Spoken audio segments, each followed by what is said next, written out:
Hello everybody and welcome to part 8 of the Dragon Ball Z Budokai 3 Let's Play. We're continuing our fun romp through the Versus mode now with another great destroyed stage. And you can just see how epic these environments are. And I am showing off another new character. This is Omega Shenron versus Krillin. Yeah, this is not going to go well for him, is it? So this guy is kind of like the big end boss of Dragon Ball GT, for anyone that hasn't seen that series. And he was one of the big additions to this game. And he is a pretty powerful character. For one thing, you can see that all of his key gauges are tall. And in this game, if your key gauge is tall, it means that it regenerates automatically. So he has automatically regenerating ki for all of his ki bars. Now, Krillin actually tries pretty hard here. He actually manages to pull off a successful Fist Kenzan attack. Or Fist Destructo Disc, as it's called here. It does a reasonable amount of damage. It's a bit of a weak ultimate attack if you look at it. It's not too exciting, but he gave it his all. But Omega Shenron is definitely the real heavy hitter sort of character. Dragon Thunder's kind of an interesting ability because he targets where the player actually is, but then or the enemy rather actually is.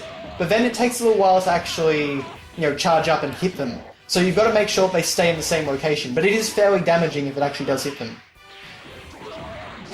Of course, me trying to pull off a Dragon Rush rather unsuccessfully.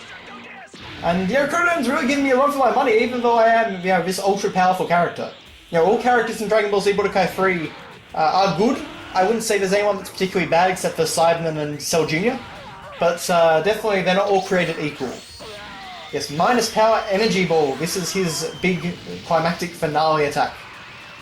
So, yes, a little bit of inspiration from GT, but also kind of having some fun with the character as well, I think. Couldn't block this? I think not. And you can see I actually got this great electric attack. I actually don't remember him having electric attacks so much in the series, so I don't know if that's something that's added to Budokai 3, but anyway, very fun nonetheless. Okay. Then we get onto another destroyed stage, and you can see this is like I don't know, if somewhere we've been, an earthquake's been through, you can see waterfalls kind of flowing off the edge, you've got the downed tree, the sun going through. It's kind of like a post-apocalyptic landscape, honestly, with the sunlight. But now we have another new character, Bardock.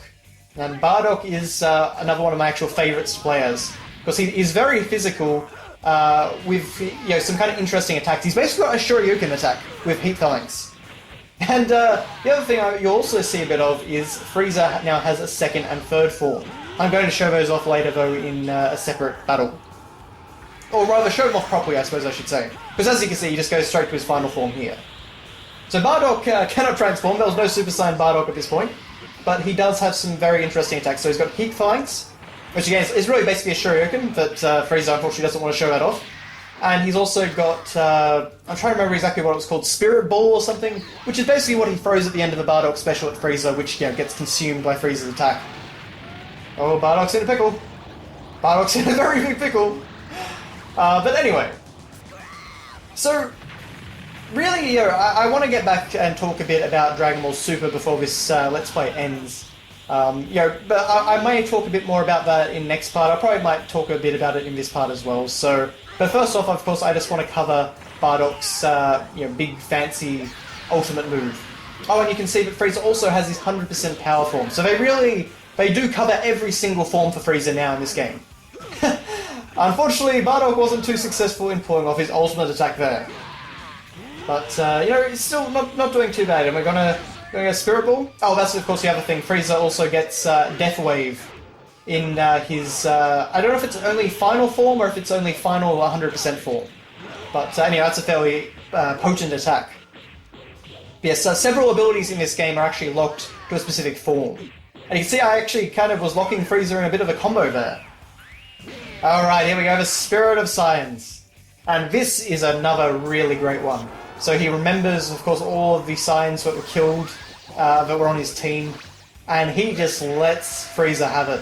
They do the Ozaru thing again, like Kid Goku, and you can really just kind of feel the hits in this one.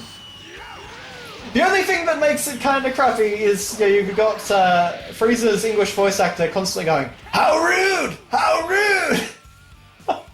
Yeah, not a fan of original English dub Frieza. Thankfully we have Chris Ayres now. Okay, so now we're going to be changing things up a bit, and not a new character, but a character that was greatly changed.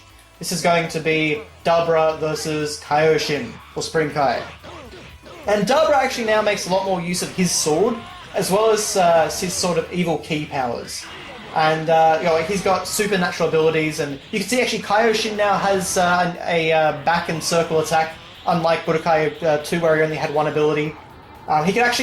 He can summon like things like the Z sword. He can summon the Kishin metal or whatever the Z sword broke on in the series. Lots of cool things like that. And yeah, as you can see, Dabra actually has this sort of heavy sword attack that he can do, which I do really, really like. And also, of course, he's got that really cool evil ki aura, and he's also got a brand new ultimate attack. I don't remember if Kaioshin actually got an ultimate attack in this one. I'm not sure that he did. I have a feeling he didn't, which is still kind of a shame. Some characters don't have ultimate attacks, which I think, probably just shows the limitations of the time that developers had. Because I'm sure that, why leave them out for some characters, but give them to most? It doesn't really make sense. But anyway, here, of course, we have Dabra's ultimate attack, and yeah, he goes to town with that sword. And then finishes it up with this great move, which is what he did to Kibito in the series. Of course, he just blew Kibito up with that really fast move. But I love the incorporation of these weapons in all these characters. It just makes them feel a bit more unique. Okay, so now we're into Android 17 versus Adult Gohan. And basically with this, I just want to recreate the future Gohan fight. Because Android 17 has a very, very special ultimate attack in this game. Actually, I'm just thinking about it now, I'm not sure if Android 17 was even someone that you fought in Budokai 2. I don't remember if he was actually a playable character. But he probably was, I suppose, or if not in Budokai 2, at least in Budokai 1 I'm pretty sure he was. But anyway, so getting back to a bit of Dragon Ball Super talk. So I covered the Battle of Gods and Revival of F arc, or Resurrection F, and now of course we got into the brand new stuff, the stuff that, as far as we understand it, Toriyama actually wrote. That's his story synopsis is the Universe 6 tournament arc. And honestly, I have really enjoyed this tournament arc. It hasn't been perfect, but it has been so much better than what we got in the Battle of Gods and Resurrection F stuff that, it's kind of just brought back the sense of fun. And I've enjoyed tuning in each week in the same kind of way that I did as a child. Like, oh man, what's going to happen next in the tournament? And there have been some really fun twists and turns, even if nothing super serious has happened. So, of course we started off with the introduction of Champa, which was great. And we're now, when I'm recording this, we're at episode 41, and basically this arc has just come to an end. And they've moved through it really quickly. It's only been, this entire arc will have only been about 12, maybe 14 episodes in total. And, that's a really short arc for Dragon Ball. But it's also moved along at a really good pace. It doesn't feel like it's been too slow, it doesn't feel like it's been too fast. It just feels like there's been no filler. And that's really great, because Battle of Gods and Resurrection F arcs both had tons of filler. They felt like they were dragging things out to a horrible extent. But anyway, so on the screen right now, of course, we have this fantastic, sort of remake of the ability which killed Future Gohan in the Trunks TV special. And just being able to do that, I think is just really cool. The Trunks TV special was always one of my favorites as a kid, just because of how because of how dark and serious and mature it was. Speaking of mature, now it's going to be Cyberman versus Cell Jr. Neither of them are very good characters. Cell Jr. particularly is a very basic and boring character, having only a Kamehameha. Cybermen at least actually have two unique attacks. They have Acid, and they can actually grab onto an enemy and explode, which I'll show off.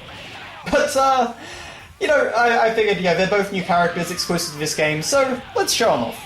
Why not?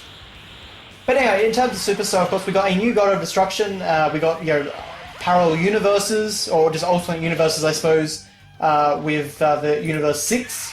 And all the Universe 6 combatants were kind of really interesting. They were quite different from what we've had in Dragon Ball for a while. You have a giant robot dude was quite funny. You had the weird bear guy. You had Frieza's evil counterpart, or rather alternate universe counterpart, who initially seems like a philanthropist and a really good guy, but then of course it's revealed that he's an evil dude, which is really fun. That's so Toriyama. And honestly, this whole arc was so Toriyama. you know, it may be a bit pretentious to say, but I feel like I've read so much of Toriyama's works that I can really tell what is Toriyama and what's Toei. And, oh, by the way, that's a self-destruct move, as you can see, very, very potent. You just kind of activate it by holding left and circle, or back and circle, I should say, and then you can just latch onto the enemy and blow up. It's quite fun. But, but yeah, so I really liked how much of a Toriyama sense I've gotten from this arc. And it's kind of, things have not proceeded in the way that you would necessarily expect them to proceed. You know, Goku would lose, for example. Frost turned out to be just as bad as Frieza, if not worse in some ways. Yeah, there's kind of lots of interesting... Hit was a very interesting character as well. But we'll continue talking about Dragon Ball Super on the next episode. So thank you very much for watching, guys, and I'll see you next time.